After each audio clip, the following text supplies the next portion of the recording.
Welcome back. If you're just joining us, this is Breakfast Daily. Now we are going to be talking about the Literacy Challenge 2023. And of course, to shed more light on that, we have Apioko, who is the head of programs, production, Citi TV and Citi FM, also aka Madam Apioko on my side.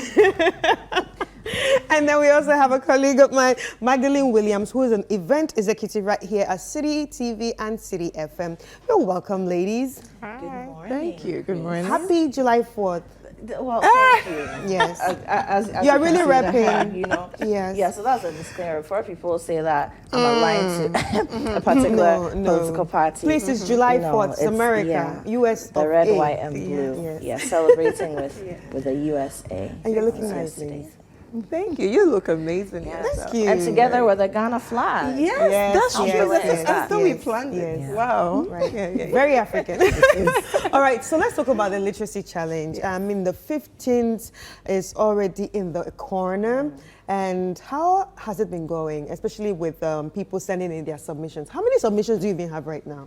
So right now, you see they keep pouring. Yeah. So yesterday when we Yesterday checked, evening. by yesterday evening it was almost 300 and almost about 400, 300 and something. But that's even So small, that's because even- what yeah. happens is in the last week, the entries start pouring in. For the last couple of days, we've had phone calls from across the country, Yes. teachers, guardians. I've seen you Yes, answering some of them, exactly. yeah. And they're telling us that, look, we're rallying our students. Somebody called from Upper West, somebody called from Tamale. So, we have a group of students. We're about to mail. Yeah. Should we list anybody or reference anybody in particular on the mail? No, you don't have to. Coming all the way. All the way. And it happens all the time. Our reigning champion, don't forget, lives in Kumasi. It's representing the Ashanti region and is the current holder of the trophy. Right. So it is very much a national competition, and the entries are pouring in. But we want to remind people, especially people who don't live in Accra, if you need to post, you should be thinking about doing that in the next couple of days. Otherwise, you miss the deadline. We need to have received it by the 15th of July. Right. So what should we expect this year? Oh, I mean, look, that's for the students, our young people. They're very bright. Yeah. I think a lot of the time we discredit young people because of age. But when they say age is just a number, to a large extent it is. Some of the things that they say, of course, it will be in their own language, in their own lingo, structured in the kind of language that they would speak or write. But they're saying a lot of very deep things. Right. We've had instances where we've asked students to write letters to the president talking about how to make Accra the cleanest city in Africa. And they're writing things that we expect people who are custodians of bylaws, for example, to write. Or environmentalists, or geographers to write. They're writing these things. We've so many different topics. Last year, we write a letter to the Minister of Communications and Digitization, how we can employ technology essentially to improve our development. All sorts of things, and you can tell that they do their research. So they are very intelligent. And with the topic we have this year, where we've said that you should write a story or an essay that ends with a statement. The happiest people don't have the best of everything, but they make the best of everything they have. I can only imagine what they will write. Look, we're in a time where we've just really begun to settle after COVID. First global pandemic for many of us in our generation. We've never seen it before. Exactly, let alone them. And these are young people who had to stop school. Some of them had to be schooled from home, depending on the community you come from and the school's facilities. And even the educational system in Ghana changed. it changes completely. So they've been through a lot. If you're dealing with a JHS student in 2023 in Ghana, that student has been through a lot in the last 3 years. But you'll be surprised that they are a lot more positive than adults. The kinds of things, in all of this, when we talk about the pandemic and the economy and whatnot, we don't always talk about what the young people are experiencing. And I expect, I'm sure, even just going through some of the entries that have come, a lot of them are referencing some of these things from their perspective. That from their age, from their generation. These are Gen Alphas. Forget Gen Zs. These are generation Oh, alphas. that's true. Yes. That's true. So it's two generations behind the three of us. Yeah, that's yes. true. And from their perspective, they are telling us how they, from in their own right, have made the best of everything they have in the last few, and it's very beautiful. Yeah. Wow. Some of them are talking about how they have to go to school and their parents may not have school fees, yeah. but they recognize as an opportunity to get an education, and education can open doors for you, so they make use of the opportunity. Very, very deep things from their perspective, and I am sure a lot more of that will come. And very soon we'll start reading some of these entries. Yeah, on air. And some of them can make you cry. I don't want to You cry. know? You will cry. Because you, in some cases, you'll be very inspired. Some will hit a nerve and you'll be hurt. Why should a young person have to be thinking and dealing with this at this point in their life, 14, 15, 16, you know? And then others, they will make you laugh. Because they're referencing things that we take for granted, but they're presenting it in a comic way. Very interesting. Right. So for me, this is like my first time actually experiencing the literacy challenge. I mean, I've watched from afar, and anytime I put on the TV, it's always the grand finale I always watch. So I just of course, that's broadcast live. Yes. So what stages do we go through, or do they have to go through, especially for people watching for the first time and hearing this for the first time? What stages do they have to go through before we get to that grand finale, and how long does it take? So the grand finale is the third and final level. The literacy challenge runs on 3 levels. Level 1 is the essay competition, where we're at now. So we open the window for about 2 months. We give JHS students, and this is limited to JHS students or the equivalent of JHS.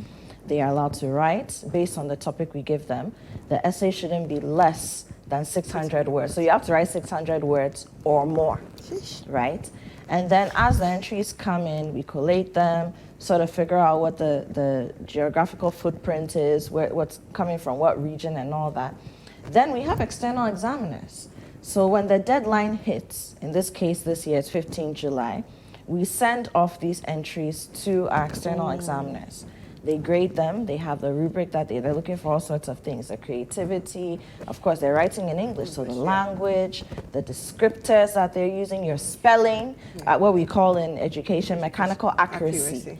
You know, your punctuation, all that myriad of things. And then whether you are true to the topic, right? Then the examiners will choose their top 50, right? So I choose my top 50 from my batch. She chooses her top 50, you choose your top 50, and then those 150 scripts are now given to the chief examiner. And the chief examiner will whittle down to top 50. So top 50 now go to level 2, where they write an aptitude test, general knowledge, anything about Ivan Nelson and Sarkodie or Asin North can come in there. Very general knowledge, you know. And then it's 100 multiple choice questions, 1.5 hours they sit, they write. Then the top 10, based on that aptitude test, now make it to the grand finale. But before the grand finale, we usually bring them together, either in a camp or they spend time together.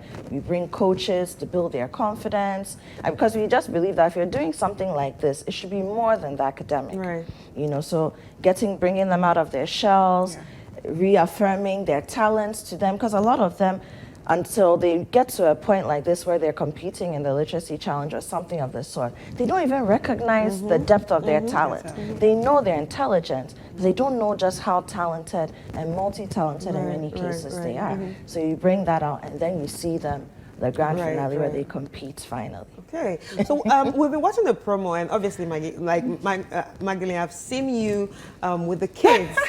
And can you tell me more about the school engagement? So that's the school engagement is where we go to their individual schools to engage them, so that reiterate what the topic is, what they should do, what they shouldn't do, how they should go about it, and also to build their confidence, because some of them you see that they are really interested in writing, but they feel, oh, okay, I'm shy, I can't write. When I write, then they mark me down.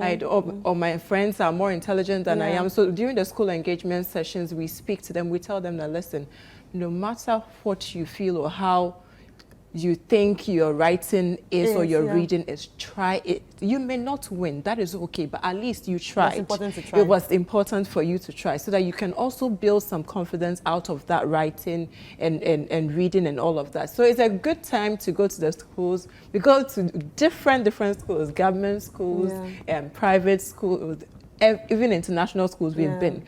So it's a very good thing. And I really enjoy myself always to be with the kids. During the literacy challenge here at Citi, they call me the children's mom and kolam mom, because I'm always with kids. I'm always with them, trying to encourage them to write. So when does the engagement start? So for this time, we are starting this next week. Okay. Yes, and then we are going to go into their schools to.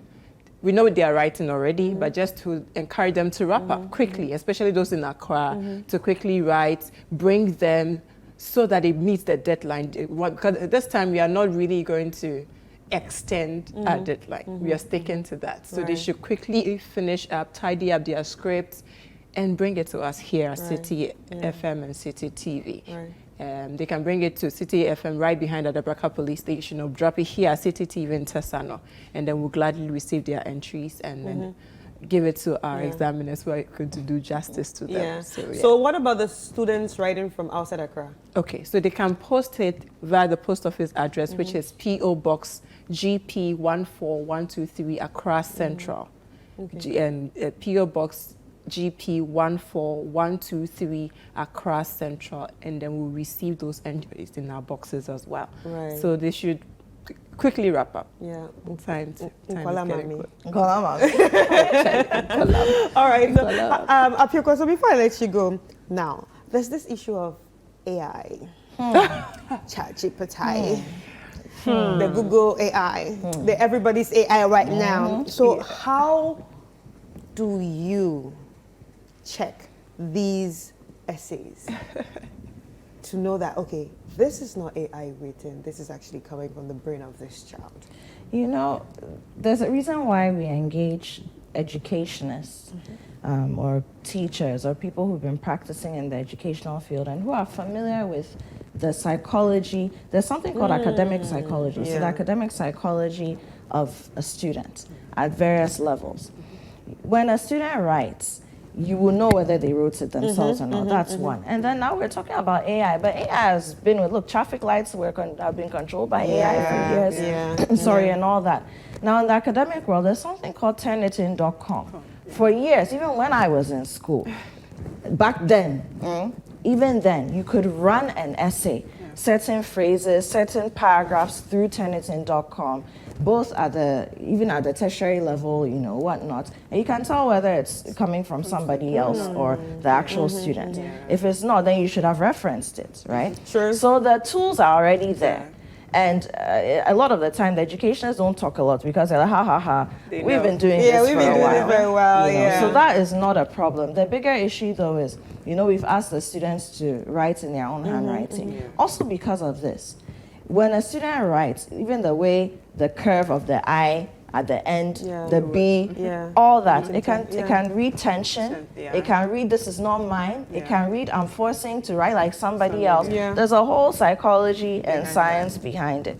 So we want it to be in their own handwriting so that you can pick up on some of these things. The reason why even a lot of examinations, specific ones, in the digital age, you still write by hand. Yes, that's true.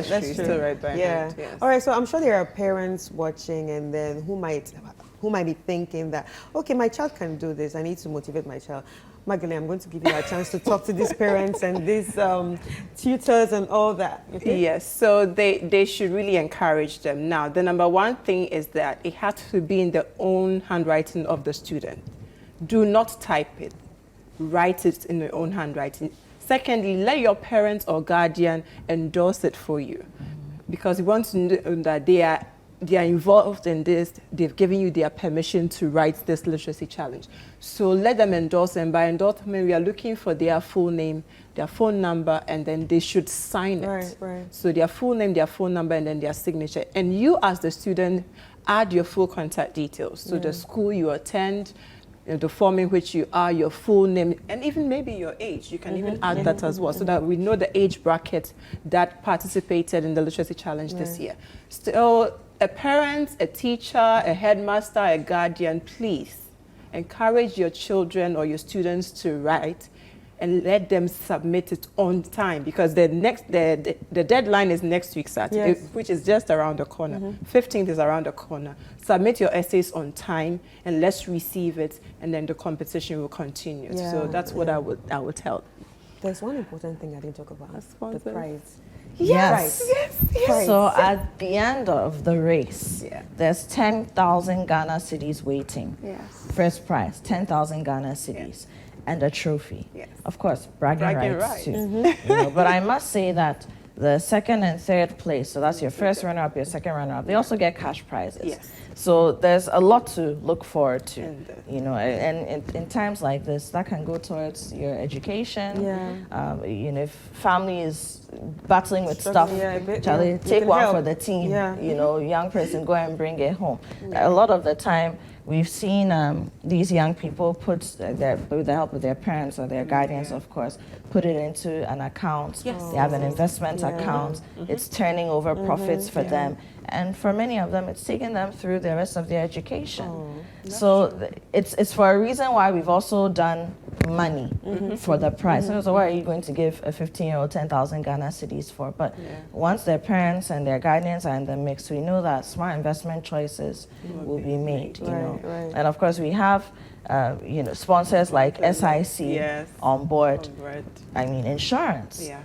A lot of us don't even think that young people need insurance. There are educator plans now, all sorts of interesting things that can help to, you know, teach a young person financial literacy, but beyond that, also boost them up financially for the future. Right. So I'm talking about the sponsors. Which other sponsors do we have supporting this? Because I mean, this cannot be possible without the sponsors. At all. At all. So we have the Ghana Gas Company Limited, we have Prospectus Ghana Limited, and we have Dext Technology, and Ruby Foods Ruby Biscuits, by M4 Foods, supporting. And early on she mentioned the SIC Insurance PLC. So we are so grateful for supporting the Literacy Challenge this year, and then we know that you'll come again next year. So thank you for supporting us. Okay, so lastly, the winner from last year. You still, are you still in contact with him? Absolutely. With him? How is he doing? What is he doing right now? So, you know, after he won, we had him, and he has to go back to school. And like I mentioned, he's in school in the Ashanti region. It was a whole Durbar in his honor. The school band played, the school choir sang, the headmistress, the headmaster, everybody was there just to welcome him back. We covered this live on TV. And since then, we've been following up. He's doing extremely well. He's encouraged other people through what he's achieved in his school and in his community to get into writing and also to explore other talents that they have. His parents too have also been very, very supportive and have also been active in their PTA to get parents to sort of identify the gifts that their children have and encourage them to use them. So we're very much in touch. He's doing extremely well. I don't think he's happy about handing over his crown, but he's had a great reign. He's had a very great reign. And I'm sure he repped his school very well. So so for instance, someone like that, I mean, obviously he's repping his school. Have you gotten any feedback from any of those schools to say, okay, this year it's here again, our people want to join? All the time. Or every time it happens, because you know it's also a lot of pride for the school. And then for those schools that you know, so don't forget that this is a literacy challenge which we started in 2017. Prior to that, we had the Right Away contest. There's a whole line of successes that have come from that. We have Selassie Mensah, who's a publisher, and she's doing her master's in Germany at the moment. She's publishing many. I'm even working on a project with her. So it's full circle for me, very beautiful. We have Irabna, who's also an active writer. She's also getting into song lyrics and all that. We have Philemon, who is a doctor, practicing doctor. He's even come back to volunteer with us for the Literacy Challenge, for our East Orphan project. Look, there's so many success stories. Those are just a few and of even them. Ayeyi is also doing pharmacy in school now, and a whole lot of them. And these are winners.